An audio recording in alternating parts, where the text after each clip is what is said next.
The interview by Piers Morgan with Roger Waters gave some credence to that old adage, give someone enough rope and they will indeed hang themselves.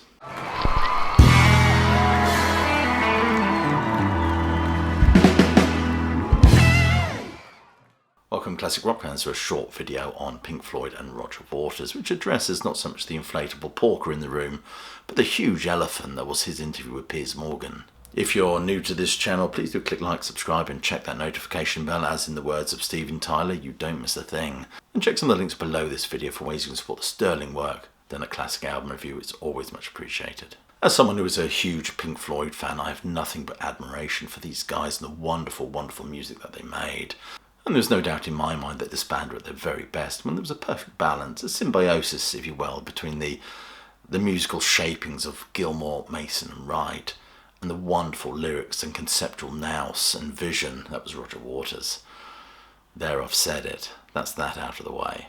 However, for me, the end of Floyd comes when it becomes too much about Roger and not so much about the band exploring interesting ideas and themes. Even Waters' solo stuff can be challenging, especially lacking or bereft of that musical grace that we got with Pink Floyd at its very best. Nevertheless, there are some absolute masterpieces that I would say Amused to Death is a wonderful, wonderful album. However, being someone who's always admired and been interested in Roger's views, seeing this interview with Piers Morgan, it has to be said that he came across as batty as the proverbial box of frogs, or battier, in fact. Broadcast on social media. Calm down. Don't raise your voice. He's interrupting again.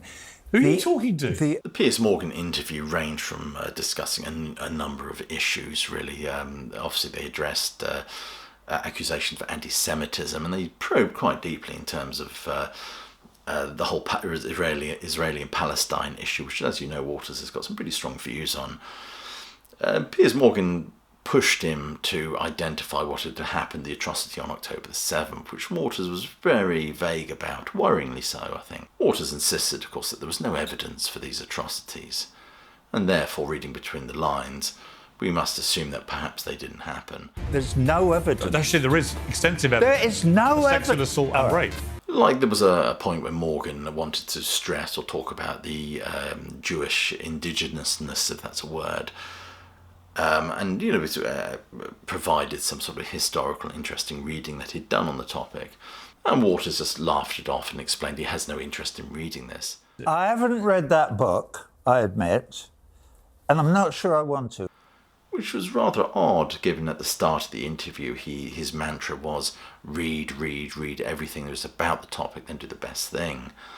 So that seemed rather odd that he would say that. I couldn't care less. But I thought you did care about reading and getting more knowledgeable. See, there you go. If he's not interested in reading the literature that Morgan was suggesting, maybe one could question or not whether it's more difficult to do the right thing in this case.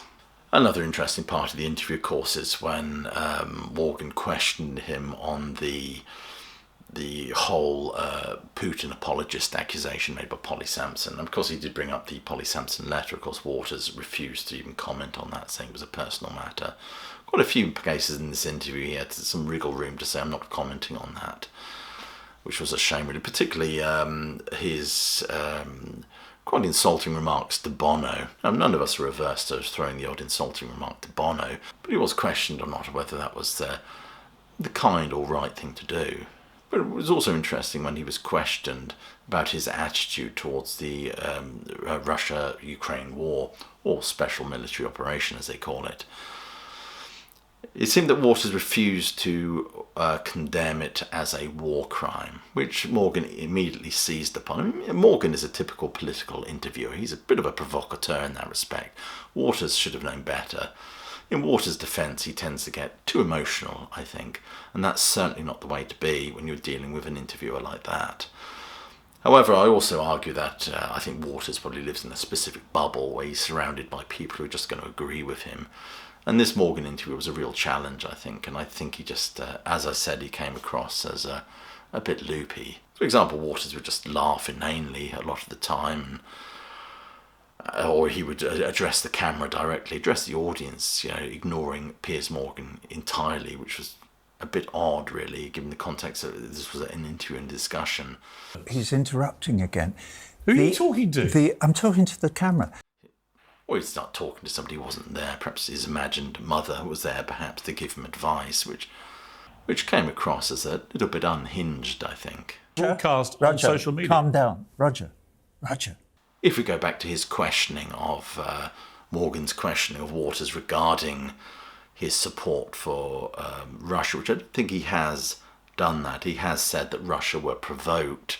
He has actually condemned the invasion of Ukraine, which Morgan said, well, surely if that's an illegal war, an invasion, surely that makes Putin a war criminal. I'm not sure if Putin is a war criminal. And of course this puts Waters in all sorts of difficulty, and he did so much squirming that I thought he was going to slip through the floorboards at one point. My riposte, if I'd been Waters, my riposte to that would have been, well, was Iraq a legal war? What about our bombing of Libya? I mean, I don't want to get sucked into all the politics of this shit. I tend not to talk about politics, really. Although, ironically, it is election day here in the UK, where we go out and vote for the next pot of political pottage that is supposed to represent us for the next 5 years. But to be honest, as regards this interview, Waters came across as belligerent and unhinged, and the whole thing was rather painful to watch. It has to be said this was not a good look for Rog.